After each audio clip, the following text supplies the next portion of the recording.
ओम शांति। बहुत सुंदर विषय पर अभी हम सुन रहे थे, डेवलपिंग सेल्फ कॉन्फिडेंस। और सिर्फ अपने ऊपर कॉन्फिडेंस नहीं, लेकिन अपने सिस्टम में भी हमें वही कॉन्फिडेंस दूसरों में भी जागृत करवाना है। और कैसे हम जिस भी सिस्टम में हैं, सिस्टम एक हमारा परिवार भी हो सकता है, सिस्टम हमारा सेंटर भी हो सकता है, सिस्टम हमारा ऑफिस भी हो सकता है, ये पूरा समाज भी हो सकता है। तो एक्सीलेंस क्या है और कैसे हम किसी भी सिस्टम में हैं, अपने लेवल पे हम उस एक्सीलेंस को ला सकते हैं, जिसके द्वारा फिर उस पूरे सिस्टम में एक्सीलेंस आ सकता है। तो कुछ बातें हम आज उसके बारे में डिस्कस करेंगे। जैसे कि आपको कुछ अभी टिप्स दिए थे, तो जब भी हम कोई ऐसा टॉपिक लेते हैं तो उसमें कोशिश कीजिए, क्योंकि आपके सामने भी जो बैठे हुए हैं वो सब बहुत अनुभवी बैठे होंगे, तो कोशिश कीजिए कि आप उनसे उनकी भी बात पूछते रहें, सुनते रहें। उससे आपका उनसे कनेक्शन भी बना रहेगा और उनके सिस्टम में वो क्या क्या बातें करते हैं, क्या क्या वो चीज़ें इम्प्लीमेंट करते हैं, आपको भी जानकारी मिलेगी। और उसको देखते हुए फिर अपनी बात आप और बेहतर तरीके से रख सकते हैं। कुछ इसके साथ जुड़े हुए वीडियोस हैं, कुछ ऐसी बातें हैं जो आपकी बात को और उनको इजीली समझाने के लिए इजी रहेंगी, वो बातें भी आप बीच बीच में इसमें यूज़ कर सकते हैं। तो अभी हम देखेंगे इसको करते हुए कि कैसे हम आगे बढ़ सकते हैं। तो हमारा जो ये टॉपिक है ये है aiming for excellence in administration. तो सबसे पहले तो इसमें अगर आप देखें तो इसमें दो शब्द इम्पॉर्टेंट हैं, एक है एक्सीलेंस और फिर है उसका एडमिनिस्ट्रेशन में प्रयोग। तो पहले तो एक्सीलेंस को समझना इम्पॉर्टेंट है, एक्सीलेंस को समझना इम्पॉर्टेंट है। तो अभी आप जहाँ भी बैठे हैं, जो भी आपके बगल में बैठे हैं, आप उनके साथ पार्टनर हो जाइए और आपको उनसे पूछना है कि एक्सीलेंस उनके लिए क्या है और अपने लेवल पर अपने जीवन में, अभी हम सिस्टम की बात नहीं कर रहे, दूसरों की बात नहीं कर रहे, अपने जीवन में एक्सीलेंस लाने के लिए जिसको वो एक्सीलेंस समझते हैं, उसके लिए वो क्या प्रयास करते हैं रोज़मर्रा के अपने दैनिक जीवन में। ठीक है, तो जो भी आपके पास बैठे हैं, आप उनके साथ में ये दो बातें आपको डिस्कस करनी है। एक्सीलेंस उनके लिए क्या है और अपने निजी स्तर पर उस एक्सीलेंस को प्राप्त करने के लिए वो क्या कदम उठाते हैं।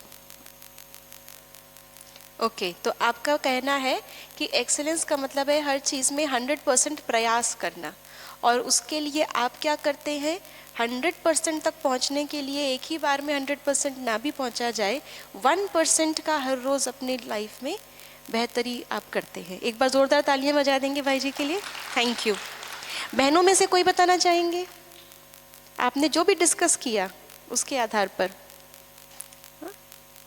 और एक्सीलेंस को हम, जैसे आपने कहा, ठीक है, बिल्कुल ऐसे ही हम समझ सकते हैं कि excellence is what we repeatedly do. Excellence ये नहीं है कि हमने अंत में अचीव कर लिया और हम एक्सीलेंट, क्योंकि बच्चों को यूजुअली स्कूल में क्या होता था, एग्ज़ाम के रिजल्ट में उनको गुड, वेरी गुड या एक्सीलेंट, तो उससे हमको यही इम्प्रेशन मन में पड़ गया कि एक्सीलेंस का मतलब है या एक्सीलेंट बनने का मतलब है फाइनल रिजल्ट। लेकिन एक्सीलेंस फाइनल रिजल्ट नहीं है। एक्सीलेंस हमारा वो स्वभाव है कि हर चीज़ में, हर चीज़ को करते हुए हम उसमें जो बेहतर से बेहतर हो सकता है, जो हमें उस समय पर सबसे ठीक लग रहा है विचार, उस विचार को हम उस कर्म में करें। जैसे जैसे हम भी सीखते जाते हैं, हमारा वो बेहतर का विचार भी और बेहतर होता जाता है। आज मुझे लगता है कि जैसे भी एग्जाम्पल दे रहे थे रूम हॉल की सेटिंग का, अब आज जैसे हमने देखा ये हॉल की सेटिंग हमें कल से अच्छी लगी, अब आज मैं कहीं और जाऊं, वहाँ मैं कोई और नवीनता देखूं, तो मुझे लगे अरे ये तो बहुत अच्छा है, हम तो ऐसे नहीं करते, हम भी ये कर सकते हैं, वहाँ से मैं सीख के आऊँ। तो मेरे अपनी जो लर्निंग है वो भी बढ़ती जाती है हर बार। तो अपनी लर्निंग के हिसाब से हमारा एक्सीलेंस का जो मापदंड है वो भी बढ़ता जाएगा।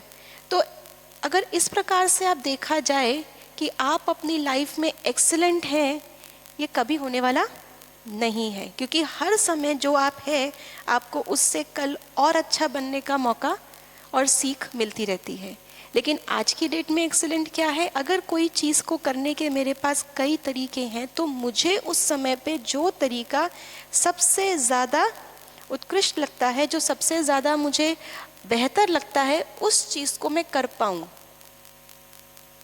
तो एक्सीलेंस हर छोटे छोटे काम में जो बेस्ट मुझे देना चाहिए वो बेस्ट देने का संस्कार है एक्सीलेंस। तो ये एक मेरी हैबिट है। अगर आपको काम चलाऊ काम करना, अगर आपने ठीक है काम चलाऊ हो गया तो आप एक्सीलेंट नहीं बन सकते, एक्सीलेंस आप नहीं ला सकते। आप काम चलाऊ करेंगे, दूसरे लोग जानते हैं आपकी कैपेसिटी इससे ज़्यादा है, लेकिन आपने काम चलाऊ किया तो आपके द्वारा जो उनको आप काम देंगे वो आपको रिजल्ट भी कैसा मिलेगा, काम चलाऊ। तो हमें काम चलाऊ काम करने का भी संस्कार होता है, लेकिन नहीं, कोई नहीं भी देख रहा तो भी मुझे अच्छा करना है, ये संस्कार है excellence. So aim of excellence is to continuously strive for highest standards of performance.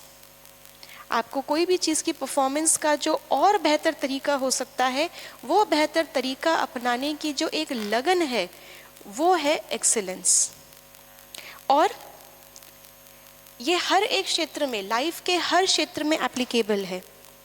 सिर्फ ऐसा नहीं कि जो काम मुझे दिया गया है उसी चीज़ में, हर चीज़ में एक्सीलेंस के लिए।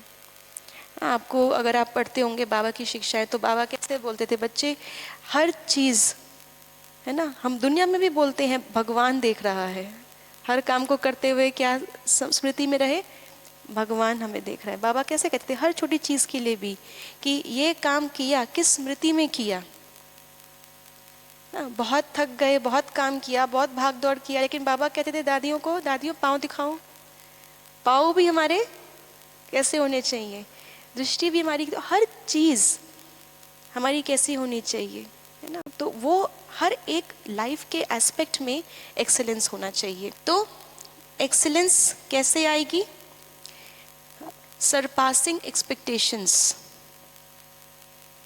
सरपासिंग एक्सपेक्टेशंस का मतलब क्या है कि आपको जो अपने आप से उम्मीद है उससे भी आप अच्छा कर पाए। इसका मतलब ये नहीं है कि दूसरों से ज़्यादा उम्मीदें रखनी है। दूसरा कि ये एक कल्चर बना देता है कंटिन्यूस लर्निंग का, क्योंकि आज जो आपने किया आपको कल उससे और बेहतर कुछ करना है, फिर अगली बार उससे और बेहतर कुछ करना है। जैसे ट्रेनिंग ही देख लीजिए, जितनी बार ये ट्रेनिंग कहीं पर भी होती है, भले करने वाले अलग अलग हैं, लेकिन हम क्या कोशिश करते हैं हर बार नए टॉपिक्स हो, क्योंकि एक बार जो टॉपिक कहीं कवर कर लिया वो तो आपको इंटरनेट पे अब मिल जाएगा, तो वही चीज़ दोबारा कराने का फ़ायदा नहीं है। या अगर वही चीज़ दोबारा करानी भी है तो उसको भी नए तरीके से उसमें और नया क्या जोड़ सकते हैं। तो ये एक आपके अंदर कल्चर बना देता है कि आपको हर बार कुछ नया सीखना है और उस नए को इम्प्लीमेंट करना है। फिर उसके बाद में कंटिन्यूस इम्प्रूवमेंट, जब हर बार आप कुछ नया करेंगे तो ऐसा नहीं है कि हमेशा आपको सफलता ही मिलेगी, फेलियर भी मिलेगा। सफलता मिलती है वो भी इम्प्रूवमेंट है, फेलियर मिलता है वो भी इम्प्रूवमेंट है। आपको पता होगी कहानी थॉमस एल्वा एडिसन की, कि उसने कितनी बार एक्सपेरिमेंट्स किए और कितनी बार फेल हुआ, फिर भी उसने हिम्मत नहीं हारी। और उसके बाद जब फाइनली वो कर पाया तो उससे पूछा गया कि आप इतनी बार फेल होने के बाद भी आप हारे कैसे नहीं, आपने इतनी बार फेल होके भी क्या सीखा। तो उसने बोला मैंने इतने तरीके सीख लिए जिससे बल्ब नहीं बनाया जा सकता। ये ज्ञान मुझे मिल गया कि इन तरीकों से बल्ब नहीं बन सकता। तो जीत भी हमें कुछ सिखाती है,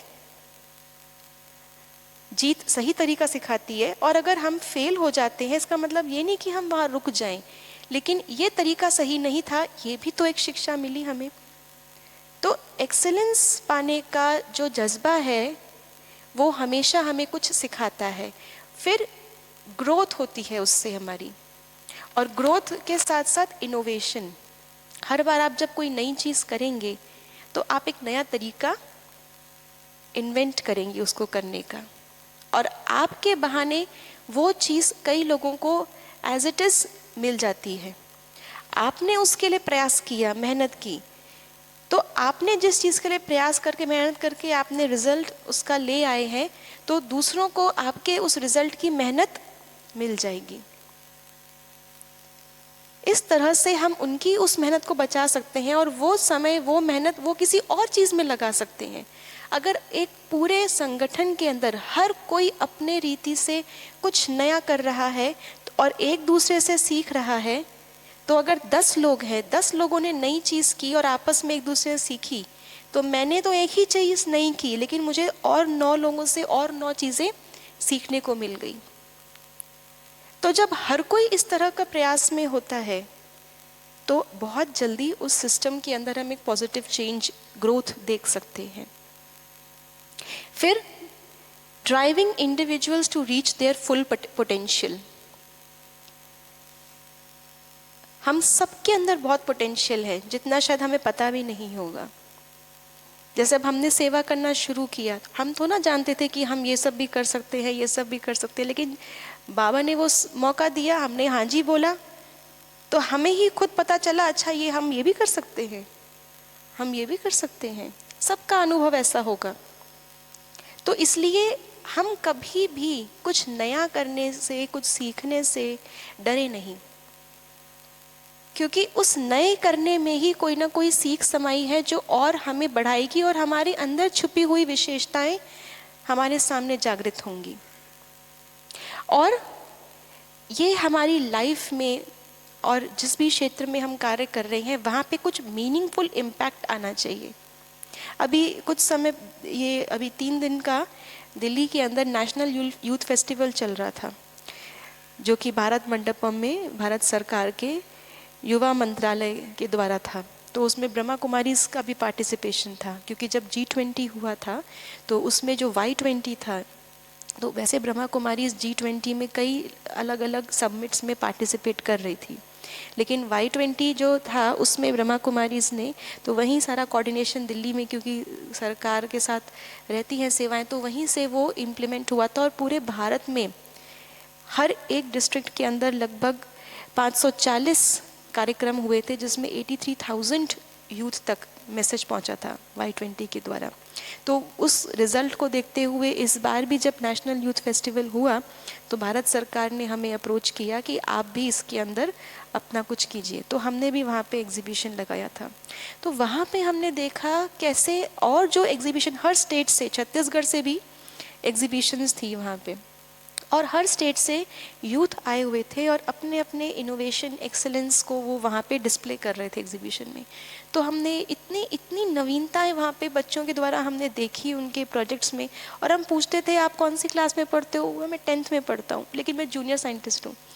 मैं 12th में पढ़ती हूँ, लेकिन मैंने ये पूरे अपने स्टेट का ब्रिज जो टूट रहा था, प्रशासन दुखी था, बच्चों ने जाकर के वहाँ पे खोज किया, रिसर्च किया, आइडिया दिया, मॉडल बनाया। तो आप देखिए, कोई उम्र नहीं होती एक्सीलेंस की।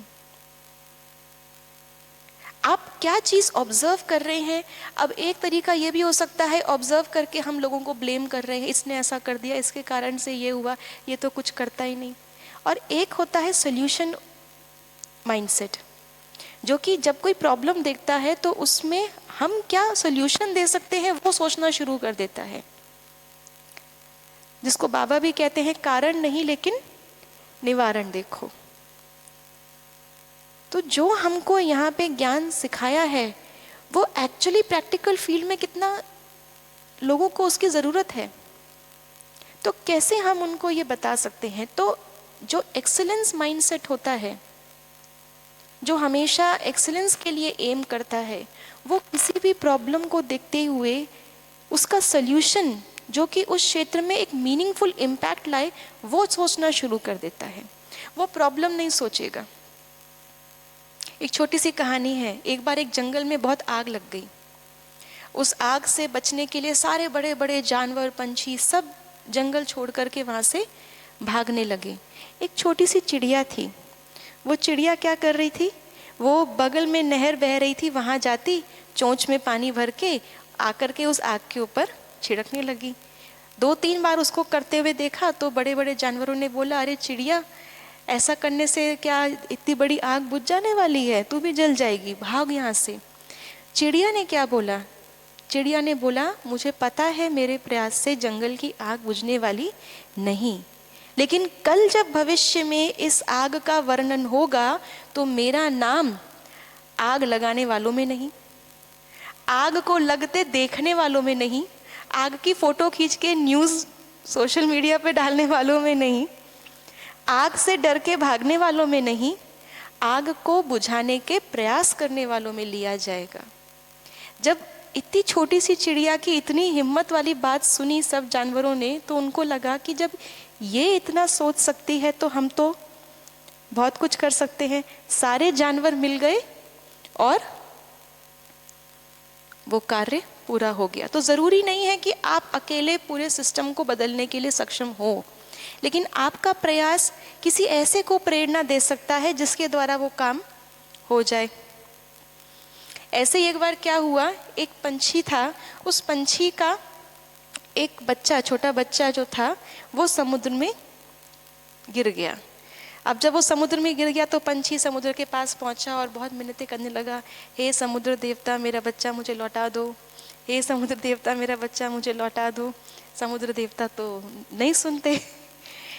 तो उसके बाद जब बहुत मिन्नतें की तो उसको, और फिर भी उसको उसका बच्चा नहीं मिला चिड़िया को, तो उसने बहुत, उसको गुस्सा आया चिड़िया को। उसने समुद्र को चैलेंज किया, अगर तुमने मेरा बच्चा नहीं दिया तो मैं तुम्हें सुखा दूंगी।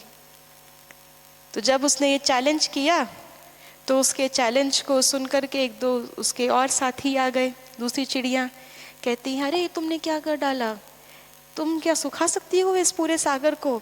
उसने बोला, ऐसा है, सलाह नहीं चाहिए, सहयोग चाहिए, अगर दे सकते हो तो आओ, क्योंकि सबसे आसान है इस संसार में सलाह देना। सबसे सस्ती चीज़ इस संसार में क्या है, देना।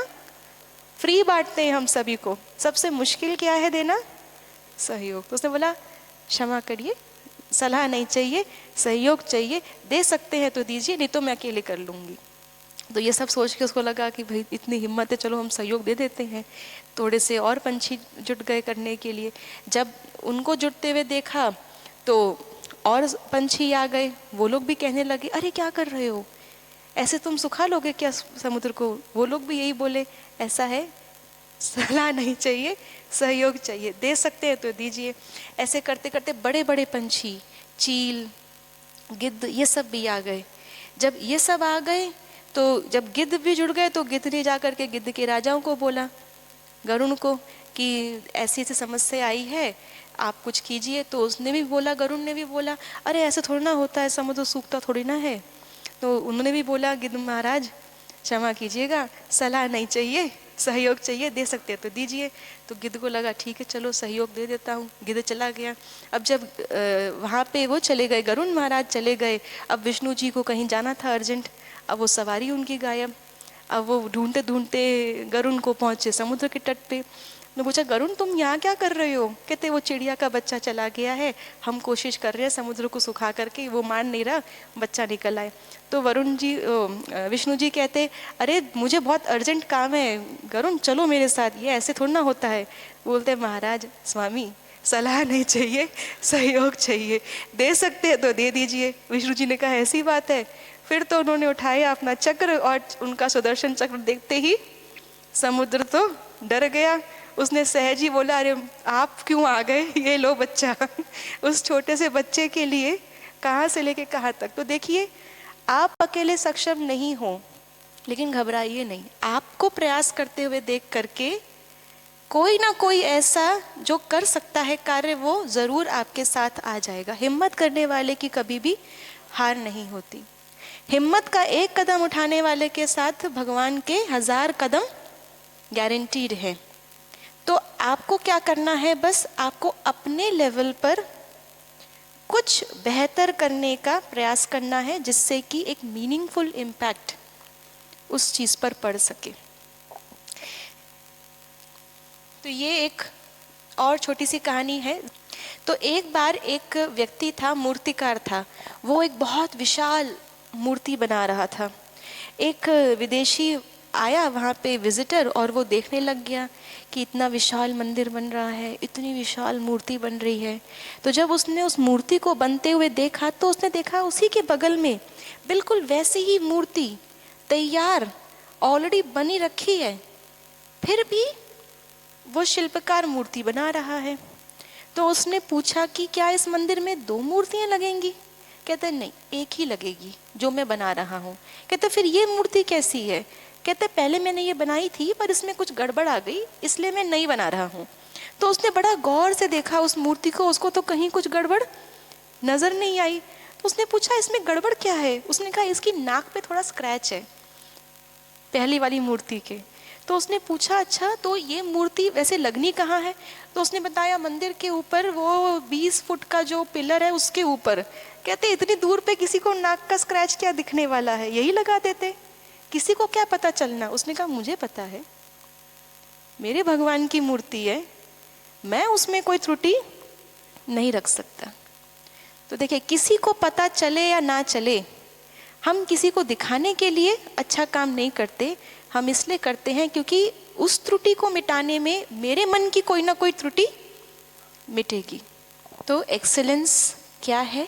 एक्सेलेंस मतलब अपना बेस्ट वर्जन बनना, अपने आप को अपग्रेड करना। कैसे करना है वो हमने अभी थोड़ा सा डिस्कस किया है ना। फिर एक्सेलेंस एक हैबिट है, एक आदत है, एक एटीट्यूड है, हर चीज़ में अच्छा देखने का, हर चीज़ में अच्छा बनने का। फिर एक्सेलेंस एक डिसिप्लिन है, सिर्फ सोचने से काम नहीं चलता, वैसा करना भी है। कई होते हैं वो टीवी पे न्यूज़ देते थे, बड़ी एक्सेलेंट एडवाइस देते हैं, वो एक्सेलेंस नहीं है। आपके मन में ही रह जाए वो एक्सेलेंस नहीं है, वो कर्म में भी आनी चाहिए, कंसिस्टेंटली आनी चाहिए। एक बार तुक्के से वो अच्छा काम हो गया, वो भी एक्सेलेंस नहीं है। कंसिस्टेंटली वो करते रहें, हम लगातार हम करते रहें वो चीज़। संस्कार भी तो ऐसे ही बनता है ना, लगातार। तो एक बार ही हमने गलती से अच्छा कर दिया, हमसे अच्छा हो गया, खुश हो गए हम, वो एक्सेलेंस नहीं है। कॉन्शियसली हर बार हम करते रहें, और एक जर्नी है, डेस्टिनेशन नहीं है। और एक्सेलेंस किसी स्वार्थ के कारण से नहीं होता कि अच्छा करना है क्योंकि इसका ये मिलेगा मुझे। एक्सेलेंस का मोटिवेशन बाहर से नहीं होता, ये अंदर से होना चाहिए। और ये हमारी पर्सनल चॉइस है, कोई हमसे अच्छा करवा नहीं सकता जब तक कि हम खुद करना ना चाहें। तो ये हमारी एक पर्सनल चॉइस है। एक्सीलेंस की रूट क्या है? तो ये हमारा बिहेवियर है, हमारे एक्शंस में एक्सीलेंस आना चाहिए। उसकी पूरी साइकिल है, पूरी चेन है।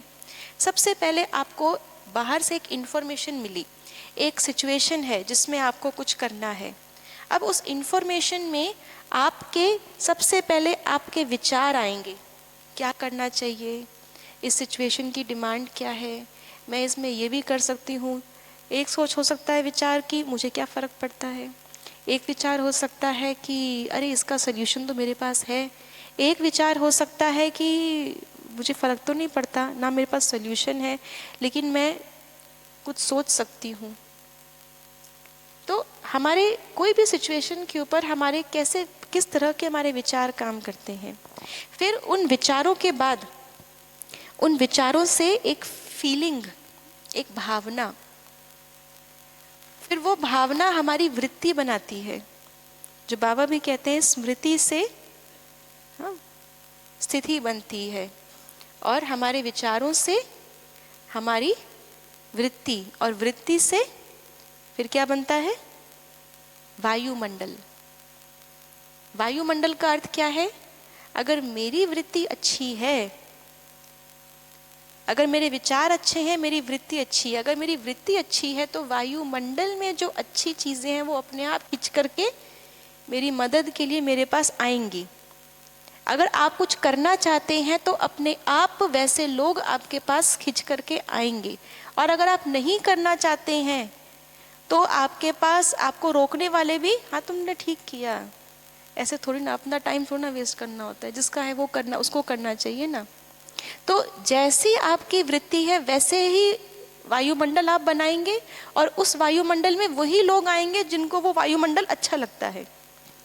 अगर गलत वायुमंडल आपने बना लिया तो आपको गलत लोग ही मिलेंगे जो आपकी गलती को कहेंगे सही किया। तो ये हमारा एक एटीट्यूड, और हमारा एटीट्यूड फिर वैसे ही लोगों को हमारे पास लेके आता है जिनका वैसा ही एटीट्यूड होता है। फिर उसके बाद हमारे एटीट्यूड के बाद बनता है हमारा बिहेवियर, हमारा व्यवहार लोगों से। बार बार मन में वही चीज़ चल रही है, यहाँ तो कोई सच्चाई नहीं है, या तो ईमानदारी का नाम ही नहीं है, तो हमारा बिहेवियर भी कैसा हो जाएगा, अब हम क्यों ईमानदार रहें। फिर वही चीज़ आपने बार बार देखी, वही चीज़ आपने बार बार मन में चिती, तो उसके कारण से आपका एटीट्यूड वही बन गया। अब आपने जो मन में धारण कर लिया वही चीज़ आपके व्यवहार में आ जाएगी। जब आपके व्यवहार में वो चीज़ आ जाएगी, फिर धीरे धीरे आपका जो दूसरा व्यवहार है वो कम होता जाएगा, और यही व्यवहार आपकी पर्सनालिटी बन जाएगा, यही सोच आपकी पर्सनालिटी बन जाएगी। और जैसी आपकी पर्सनालिटी बन जाएगी फिर वैसे ही आप कर्म करेंगे, और वैसे ही आपका फिर कर्म से भाग्य, वैसा ही आपका भाग्य बन जाता है। तो अगर हमें भाग्य में एक्सीलेंट चाहिए, हर चीज़ हमें अच्छी चाहिए, तो हमें हर सिचुएशन में विचार अपने अच्छे रखने हैं, भावनाएं अपनी शुद्ध रखनी है, एक वायुमंडल शुद्ध बनाना है, शुभ बनाना है, अपनी पर्सनालिटी में वो, अपने बिहेवियर में हमें वो आपसी संबंध संपर्क में वो शुद्धता पवित्रता लानी है, स्वच्छता लानी है मन की, इंटेंशंस की। हमारी पर्सनालिटी, हमारे संस्कार हमें शुद्ध बनाने हैं, और कर्म में फिर वो शुद्धता आनी चाहिए, तब जाकर के हमारा कर्म से भाग्य बनता है। जैसा कर्म करते हैं वैसा फल मिलता है। तो फल तो सबको एक्सीलेंट चाहिए, लेकिन उस फल का इतना सारा पीछे उसके बैकग्राउंड है। जब तक उसको हम अच्छा नहीं करेंगे, और फल जो है वो लास्ट चीज़ है, वो हमारे हाथ में नहीं है, लेकिन उसके पहले का जो कुछ भी रहा वो सब हमारे हाथ में था। तो अगर उसको हमने अच्छे से उसका प्रयोग किया है, उपयोग किया है, तो फल भी हमें निश्चित अच्छा मिलेगा। कैसे झलकती है हमारे विचारों में? पॉजिटिव एटीट्यूड दूसरों के लिए, और मन में हमारे साइलेंस, संकल्प विकल्प नहीं चलेंगे। जैसे सतयुग के अंदर देवताओं को जो होना होता है वही संकल्प आता है, कंफ्यूजन में नहीं होते वो, करूं या ना करूं। हमारे शब्दों के अंदर भी कॉन्फिडेंट होंगे, दूसरों के प्रति रिस्पेक्टफुल, और हमारे कर्म भी स्वयं प्रोडक्टिव, दूसरों के लिए इंस्पायरिंग। एक्सीलेंट, हर चीज़ में हम एक्सीलेंट बनने के लिए या हर चीज़ में और अच्छा करने के लिए क्या करना पड़ेगा? पहले जो हम कर चुके हैं उससे हायर स्टैंडर्ड अपना रखना पड़ेगा। लक्ष्य हमेशा हमें अपना और ऊंचा रखना है।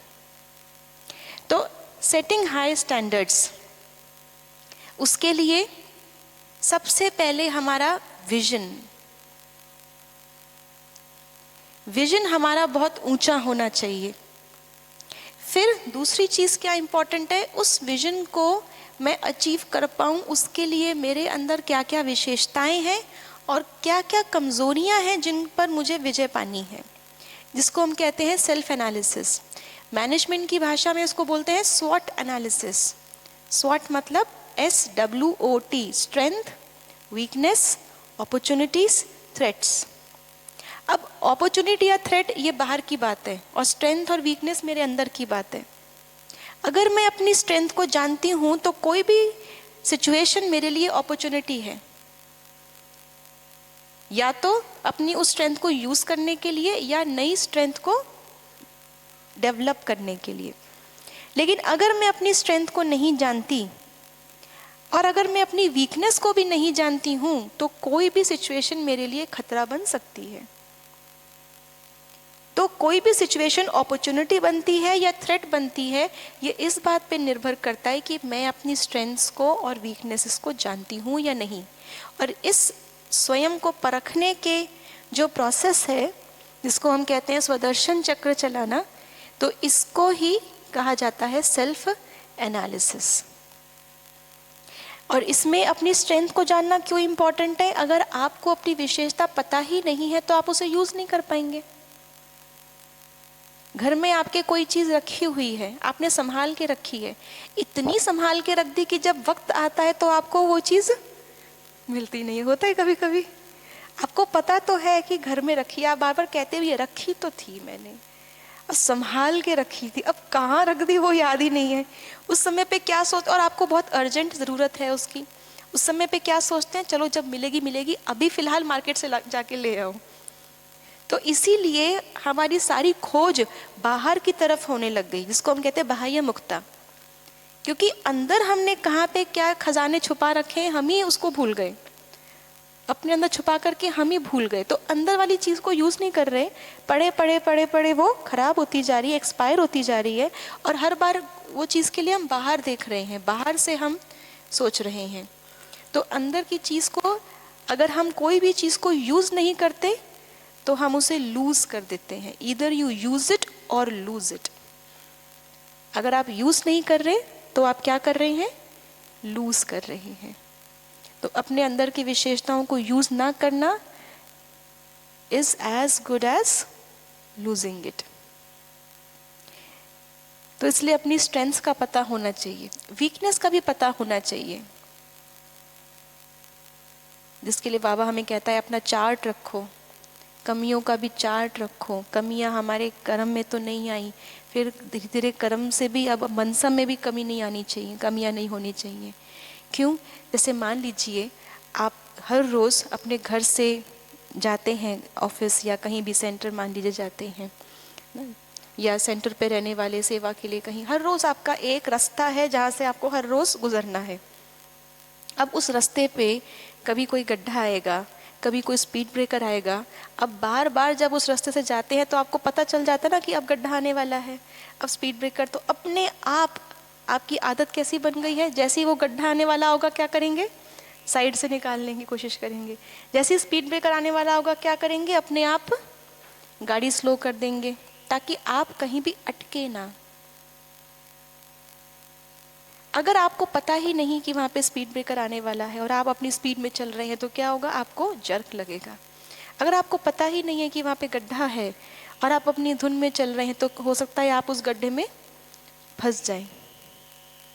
जब तक वो गड्ढा भरता नहीं है तब तक तो आप क्या कोशिश करते हैं, बच के निकलने की। ऐसे ही हमारी लाइफ में हमारी वीकनेसेस गड्ढे के समान है। अगर हमें पता ही नहीं है कि ये मेरी कमज़ोरी है, दूसरे की गलती नहीं है, उसने जो किया सो किया, लेकिन मुझे गुस्सा क्यों आया, मेरा गुस्सा उसका कारण कोई और नहीं है, वो मेरी कमज़ोरी है। दूसरे मेरी इच्छाओं पे खड़े नहीं उतर रहे, वो उनकी प्रॉब्लम तो है सो है, लेकिन मेरी भी प्रॉब्लम है क्योंकि मैं इतनी इच्छा रखती क्यों हूं। तो दूसरे की जो कमजोरी है सो है, लेकिन मैं क्यों फंस रही हूं हर सिचुएशन में बार बार, क्योंकि मेरी गाड़ी जाकर के मेरे कमजोरियों वाले गड्ढे में बार बार फंस जाती है। मैं अभी तक पहचान ही नहीं पाई हूं कि ये मेरी कमजोरी है जो मैं बच के निकलूं, और इस गड्ढे को भरना मुझे ही है, कोई और आकर के मेरे अंदर के वीकनेस के गड्ढे को भरने वाला नहीं है। इसलिए अपना सेल्फ एनालिसिस करना बहुत इम्पॉर्टेंट है अगर हमें हर चीज़ में एक्सीलेंस चाहिए तो। फिर फोकस के बारे में अभी हमने लास्ट उसमें सेशन में डिटेल में जान लिया है, तो आगे बढ़ते हैं। नेक्स्ट हमें चाहिए कमिटमेंट। अपना विजन भी हमने ऊंचा रख लिया, अपनी किन स्ट्रेंथ्स को यूज़ करना है वो भी हमने पहचान लिया, फोकस होकर के हम चल भी दिए, लेकिन फिर बीच में आकर के कमिटमेंट लूज हो गया तो एंड तक नहीं पहुंच पाएंगे, अंत तक नहीं पहुंच पाएंगे। इसलिए जिस मनसा से आपने यात्रा शुरू की, अंत तक वही उमंग उत्साह बना रहे, वही आपकी सोच बनी रहे, उसके लिए क्या चाहिए, कमिटमेंट। 10 दिन आपने किया, 11वें दिन आकर के आपने सारा खराब कर दिया, फिर क्या हुआ? गाड़ी वहीं की वहीं आ गई। वो 10 दिन का करना भी सारा बेकार हो गया, है ना। आप व्रत रखते हैं, पूरे दिन व्रत रखा, लेकिन लास्ट में 1 घंटा आपसे रहा नहीं गया, तो वो पूरे दिन के व्रत का कुछ मिलता है फल? नहीं मिलता ना। तो ऐसे ही बहुत इम्पॉर्टेंट है डेस्टिनेशन तक पहुंचने के लिए। हालांकि ठीक है, एक्सेलेंस डेस्टिनेशन नहीं है, जर्नी है, लेकिन इसका मतलब यही तो नहीं ना कि कोई जर्नी डेस्टिनेशन तक पहुंचे ही ना। इसका मतलब जर्नी भी एक्सेलेंस में नहीं थी। अगर वो कंप्लीट ही नहीं हो पाई, इसका मतलब कहीं ना कहीं कोई लूज स्क्रू था। तो सारे स्क्रू अगर हमारे टाइट हैं, तो जितनी जर्नी हमारी अच्छी होगी, एक्सेलेंट होगी, उतने ही हम जल्दी डेस्टिनेशन पे भी पहुंचेंगे। तो कमिटमेंट भी बहुत इम्पॉर्टेंट है। तो अब अपना इंट्रोस्पेक्शन, ये एक आप एक्टिविटी के रूप में भी, अगर आपको यही सेशन 2 घंटे में कराना है, या मान लीजिए आपके पूरे दिन की ट्रेनिंग है, तो उसमें आपको कंटेंट ज़्यादा चाहिए। हालांकि इसमें जो कंटेंट है वो 1 घंटे के हिसाब से कई ज़्यादा है। आप उसको पूरे दिन की ट्रेनिंग की तरह भी, कहीं ऑफिस में अगर पूरे दिन की ट्रेनिंग एक्सेलेंस के ऊपर ही है, तो भी आप उसको यूज़ कर सकते हैं। लेकिन ये जो अभी आपके सामने आ रही है, कुछ प्रश्न आ रहे हैं, इसको आप वर्कशॉप के रूप में भी करा सकते हैं, एक्टिविटी के रूप में भी करा सकते हैं। तो इसको आप कैसे कर सकते हैं, 2-3 तरीके आपको बता देती हूँ और प्रश्न आपको दिखा देती हूँ। अभी समय नहीं है, तो आप इन प्रश्नों पर खुद भी मनन चिंतन कीजिएगा अपने पुरुषार्थ के लिए, और इसको कैसे हम यूज़ कर सकते हैं ट्रेनिंग्स में। तो या तो आप ये सारे प्रश्न डिस्प्ले कर दीजिए और हर कोई अपना सेल्फ एनालिसिस करे इसके ऊपर। दूसरा तरीका ये हो सकता है कि आप ग्रुप को, अगर बड़ा ग्रुप है तो उसको छोटे छोटे ग्रुप्स में डिवाइड कर दें। 5-6 लोग हर ग्रुप में हो, और उन 5-6 लोगों को आप ये क्वेश्चन दे दीजिए 5, और उसमें हर व्यक्ति आपस में अपने ग्रुप के अंदर इन बातों को डिस्कस करे। तो हमें डिस्कशन करने के लिए अपनी भी वो बातें बताएंगे, उनका भी इंट्रोस्पेक्शन हो जाएगा, और जब वो दूसरों से बताएंगे तो उनके भी विचार जानने को मिलते हैं। क्योंकि हम जब एडमिनिस्ट्रेशन में कराते हैं, तो आप ये समझ लीजिए वो सारे के सारे बहुत बुद्धिजीवी और बहुत एक्सपीरियंस्ड लोग हैं। तो वो आपस में एक दूसरे के एक्सपीरियंस से भी कुछ सीखना चाहेंगे और अपना एक्सपीरियंस भी बताना चाहेंगे। तो आपके पूरे प्रोग्राम में वो मौका भी उनको मिलना चाहिए, जो वो अपना अनुभव भी शेयर कर सके। तो कोई ना कोई तरीके से आप उनका अनुभव भी उनसे निकलवाएं, जिससे सभी को लाभ मिलेगा। तो आप छोटे छोटे ग्रुप में डिवाइड करके उनको ये प्रश्न दे दीजिए, वो अपने छोटे ग्रुप में इन प्रश्नों पे अच्छे से डिस्कशन करें। अगर आपके पास पूरे दिन का समय है तो आप इसमें आराम से उनको आधा घंटा दे सकते हैं डिस्कशन करने के लिए, और आधे घंटे के बाद फिर हर कोई, उनको आप कुछ चार्ट पेपर्स दे दीजिए, कुछ कलर्ड पेन्स दे दीजिए। तो वो जो कुछ भी आपस में डिस्कस किया है एज अ ग्रुप, कुछ कॉमन बातें वो इसके बारे में उस चार्ट पेपर पे नोट करें। फिर हर एक ग्रुप अपना अपना प्रेजेंटेशन दे, जिससे कि उस ग्रुप में क्या निकला वो सबको पता चल सके। तो इसमें बहुत अच्छा इन्वॉल्वमेंट सबका हो जाएगा। इस तरह की चीज़ें भी आप यूज़ कर सकते हैं। तो ये क्वेश्चंस जो हैं वो आपको पीपीटी में मिल जाएंगे। अभी हम इस पे नहीं कर रहे, लेकिन आप इसको जब आपको समय मिले तो आप खुद भी इस पे अपना विचार कीजिएगा, मंथन कीजिएगा कि what is it that I really want, मुझे अपनी लाइफ में एक्चुअली चाहिए क्या। क्योंकि ज़रूरी नहीं है कि मेरे लिए जो डेफिनेशन एक्सेलेंस की या सक्सेस की है सेम आपके लिए है। एक बच्चे के लिए सक्सेस क्या होगा, एग्ज़ाम में अच्छे मार्क्स लाना। दूसरे बच्चे के लिए हो सकता है अच्छे मार्क्स लाना काफ़ी नहीं होगा, उसको फर्स्ट आना है, वही उसके लिए सफलता है। जिसने जैसा विजन रखा है उसके लिए वैसी ही डेफिनेशन है एक्सेलेंस की। क्योंकि विजन हर आत्मा का अलग अलग होता है, इसलिए एक्सेलेंस भी अलग अलग होता है।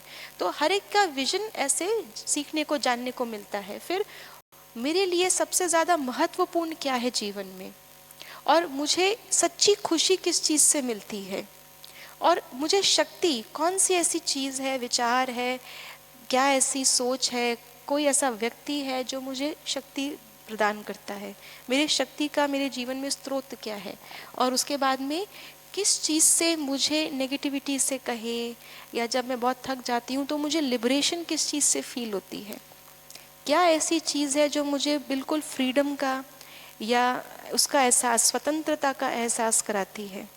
तो ये कुछ बातें वो अपने लिए इंट्रोस्पेक्ट कर सकते हैं। तो ये हमारा विजन वाला पार्ट हो गया।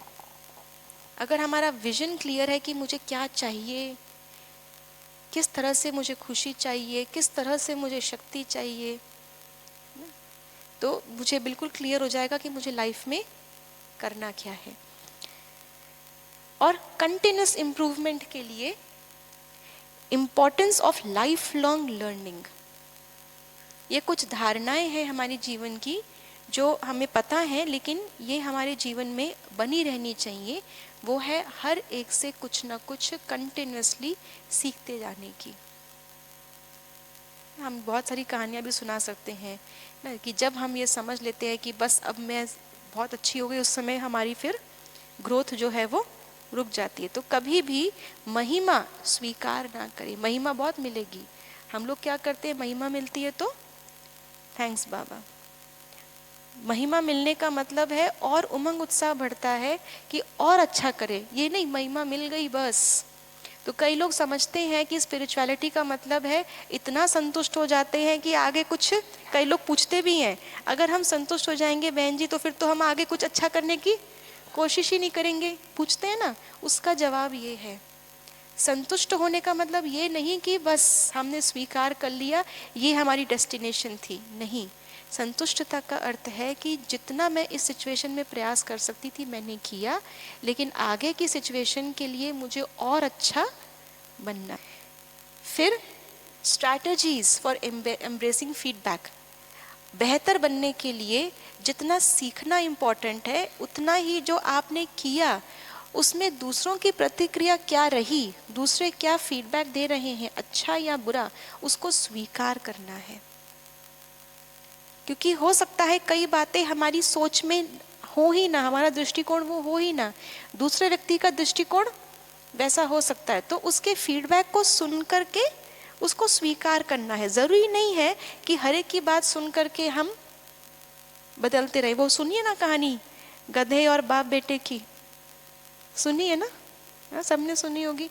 तो कुछ तो लोग कहेंगे, ज़रूरी नहीं है कि हम दूसरों की बातें सुन करके हर बार अपने इम्प्लीमेंटेशन को चेंज करते रहें, लेकिन फिर भी कहीं कोई बात में हमें अगर सच्चाई या अच्छाई नज़र आ रही है तो उसको हम अपने उसमें शामिल, प्रयास में शामिल कर सकते हैं। तो कभी भी फीडबैक, ये तो बोलते ही रहते हैं खुद को तो देख ले पहले, नहीं। अगर कहीं किसी को कोई कमी लग रही है तो मैं स्वीकार करूं उसको, हाँ ठीक है इस बार ये कमी रह गई, अगली बार हम प्रयास करेंगे। फिर उसके बाद में self reflection to fuel improvement, अपना स्व निरीक्षण बस एक बार कर लिया काफ़ी नहीं है, हर बार करें, करते रहें। क्योंकि हर बार आप में इम्प्रूवमेंट हो रहा है नो डाउट, लेकिन हर बार आपका लक्ष्य भी तो बढ़ रहा है, आपकी रिस्पॉन्सिबिलिटी भी तो बढ़ रही है। तो सेल्फ रिफ्लेक्शन करते रहे। प्रशासन के लिए स्वशासन बहुत इम्पॉर्टेंट है। स्वशासन वाला ही प्रशासन कर सकता है। तो स्व का शासन अगर हमने छोड़ दिया, एक बार हम राजा बन गए, अब राजा बनने के बाद हमको लगता है अब तो मैं राजा बन गया, अब तो मुझे कोई नहीं, राजा बनने के बाद और ज़्यादा सचेत रहना पड़ता है कि भाई अब राजा बन गया, अब कोई और अटैक ना कर दे मेरी टेरिटरी पर। तो इसलिए कभी भी हम इतने निश्चिंत ना हो जाए कि अब तो हमने एक्सेलेंस अचीव कर ली, नहीं। सेल्फ रिफ्लेक्शन कि मेरा उस चीज़ को हासिल करने के बाद भी स्वशासन है, उस चीज़ को हम करते रहे। और इतना ज़्यादा इम्प्रूवमेंट में ना लग जाएं कि जो अचीव कर चुके हैं उसकी खुशी ना हो पाए, उसकी खुशी ना मना पाए। हर छोटी बड़ी सक्सेस के लिए अपने आप को मुबारक दें, अच्छा किया, बहुत अच्छा किया। अपना उमंग उत्साह बढ़ाने के लिए दूसरे का वेट ना करें। जब भी कुछ अच्छा करें तो अपने आप को कोई ना कोई रिवॉर्ड दें, छोटा मोटा अपने आप को कोई रिवॉर्ड दें। उससे आपका उमंग उत्साह बढ़ता रहेगा और दूसरों से उम्मीद नहीं रहेगी कि दूसरे ने तो कुछ कहा ही नहीं। तो जब वो प्रोत्साहन खुद आप अपने आप को देंगे तो आपको दूसरों से उम्मीद भी नहीं रहेगी और अच्छा करने की आपको आगे लालसा बनी रहेगी। सेल्फ रिफ्लेक्शन करने से हमें पता चलता है किन किन बातों में मैं एक्सेलेंस ला सकती हूँ। विजन हमने 4 बात देखी थी, विजन, सेल्फ एनालिसिस यानी सेल्फ रिफ्लेक्शन, तीसरा था फोकस और चौथा था कमिटमेंट। तो विजन में क्या क्या बातें आती हैं वो हमने देख ली। अब आता है सेल्फ रिफ्लेक्शन, मतलब किन किन पहलुओं में मैं एक्सेलेंस ला सकती हूँ। एक तो सेल्फ एनालिसिस हुआ अपनी कमियाँ और अपनी वीकनेसेस का। दूसरा हमने क्या कहा था, अपनी अपॉर्चुनिटीज़ का, यानी कि किन किन क्षेत्रों में मैं एक्सेलेंस ला सकती हूँ, स्वयं में ला सकती हूँ, अपनी संस्था में, ऑर्गेनाइजेशन में एक्सेलेंस ला सकती हूँ, अपने रिलेशनशिप्स में, भले वो परिवार हो, संबंध संपर्क हो, या हम सेंटर पे रहते हैं, हमारा सेंटर में हमारे सेवा साथी हों, और अपनी सोसाइटी में। इसको भी आप एक बहुत सुंदर वर्कशॉप के रूप से कर सकते हैं। जैसे हमने विजन में वो वर्कशॉप की थी, आप इस पूरे टॉपिक को, एक्सेलेंस को 4 अलग अलग भागों में भी बांट सकते हैं। एक टॉपिक हो सकता है सेटिंग हायर विजन, उसके ऊपर आपने कुछ बातें बताई और एक वर्कशॉप कराई। फिर एक हो सकता है सेल्फ एनालिसिस या सेल्फ रिफ्लेक्शन फॉर एक्सेलेंस, उसमें आपने उनको सेल्फ रिफ्लेक्शन की जो हमने बातें सुनी वो बताई, और ये वाली वर्कशॉप आप उनको करा सकते हैं। फिर से आप वही कर सकते हैं, या तो आप पूरे ग्रुप के 4 अलग अलग छोटे ग्रुप बना दें और हर ग्रुप को एक एक पहलू दे दें। एक ग्रुप ये आपस में मंत्रणा करे, विचार सागर मंथन करे कि अपने अंदर एक्सेलेंस लाने के लिए हम क्या क्या करते हैं या क्या क्या कर सकते हैं। दूसरा ग्रुप ऑर्गेनाइजेशन के बारे में बात करे, तीसरा रिलेशनशिप, चौथा सोसाइटी, या सारे ही ग्रुप्स चारों ही बातें डिस्कस करें। ये दोनों प्रकार से आप वर्कशॉप कर सकते हैं। तो इसमें भी आप उनको थोड़ा समय दे सकते हैं ताकि वो अपनी विचार जो है वो व्यक्त करें। और फिर उसके बाद में मेडिटेशन कैसे हमें इस चीज़ में मदद करता है। तो मेडिटेशन का तो अर्थ ही है कि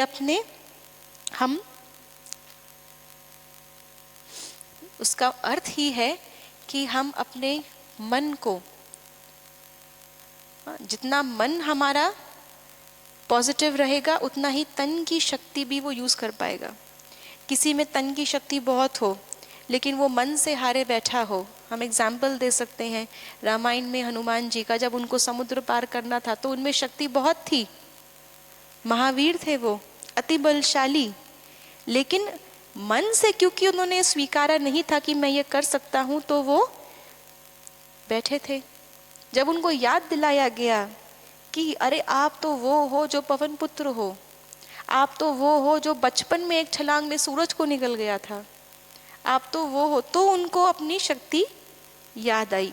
तो मेडिटेशन से क्या करते हैं, हम स्वयं को सब अपनी शक्तियाँ याद दिलाते हैं। तो जब हम अपने मन को वो शक्तियाँ याद दिलाते हैं, जब मन हमारा चार्ज होता है तो हम अपनी शारीरिक क्षमता को भी यूज़ कर सकते हैं।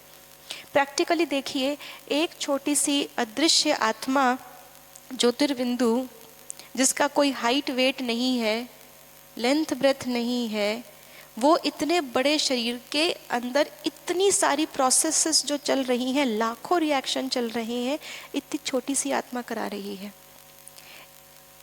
और जब से आत्मा इस शरीर में आई है तब से 1 सेकंड भी उसने काम करना छोड़ा नहीं। अगर 1 सेकंड के लिए हॉलीडे पे चली जाए आत्मा, तो अगर आत्मा बोले इतने साल हो गए, इतने साल में, इतने सेकंड में, इतने 1 सेकंड में कितने काम कर रही हूँ, मुझे छुट्टी चाहिए, तो क्या होगा जीवन का। तो इतने कर्म हम किए जा रहे हैं, हमें एहसास नहीं है आत्मा की शक्ति का कि ये सब आत्मा करा रही है। 4 काम दिन में बाहर से करने पड़ जाए तो हम थक जाते हैं।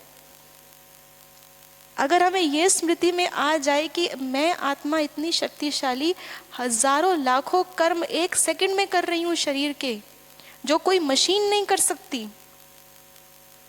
कितनी भी सोफिस्टिकेटेड मशीन आज तक वो कर्म नहीं कर सकती जो मैं आत्मा शरीर में 1 सेकंड में इतने लाखों काम करवा रही हूँ। ये 4 काम क्या बड़ी बात है, ऐसे हो जाएंगे।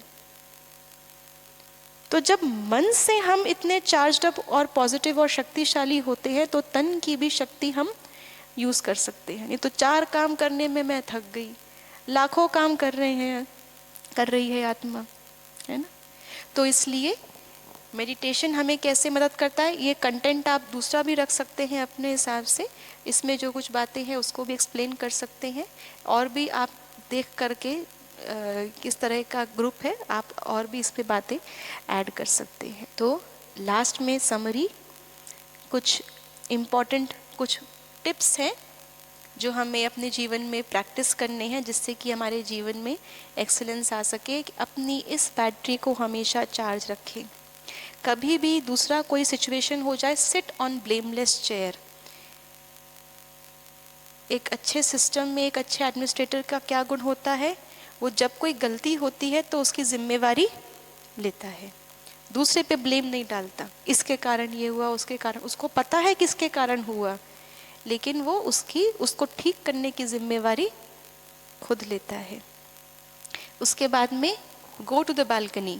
जैसे आप अगर नीचे, अगर आपके जैसे सड़क पे ट्रैफिक जाम लगा है, अगर आप खुद ट्रैफिक जाम में फंसे हुए हैं तो आपको पता नहीं चलेगा क्यों जाम लगा, कब खुलेगा। लेकिन अगर आप अपने घर में जाकर के बालकनी से देख रहे हैं ऊपर, तो आपको पता चलेगा अरे ये गाड़ी पलट गई थी, या यहाँ पे 2 लोग खड़े होकर झगड़ा करने लग गए इसलिए सारा ट्रैफिक रुक गया, या यहाँ पे गाय का झुंड है एक, ना। तो तब आपको कारण पता चलेगा, तब आप उसका निवारण कर पाएंगे। तो इसका मतलब गो टू द बालकनी का मतलब कोई भी सिचुएशन ऐसी आती है जहाँ पे आप अटक जाते हैं तो प्रॉब्लम का पार्ट नहीं बनिए। सोल्यूशन माइंडसेट, साक्षी दृष्टा होकर के सोल्यूशन माइंडसेट मिलेगा आपको। तो जो शुरुआत में सुनाई थी कहानी चिड़िया की, सोल्यूशन माइंडसेट कैसे, जब आप अपने आप को साक्षी समझेंगे, तो उसके लिए गो टू द बालकनी। फिर अपना इमोशनल रिमोट कंट्रोल अपने हाथ में रखें।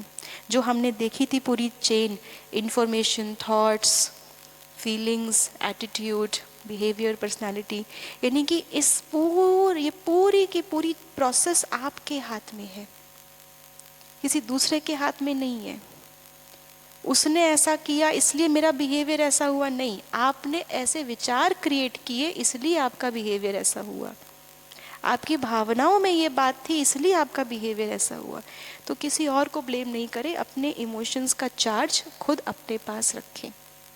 स्विच ऑफ प्रोजेक्टर, छोटी बात को, अब जैसे देखिए ये प्रेजेंटेशन छोटी सी पेन ड्राइव में लाई थी मैं, उसको प्रेजेंटेशन को मैं अपने मोबाइल में भी देख सकती हूँ, इस लैपटॉप की बड़ी 14 इंच की स्क्रीन पे भी देख सकते हैं, और इतनी बड़ी स्क्रीन पे भी वो दिखाई जा सकती है। तो छोटी सी चीज़ को आप कितना भी बड़ा कर सकते हैं, लेकिन अपने जीवन में छोटी बात को छोटा ही रहने दें।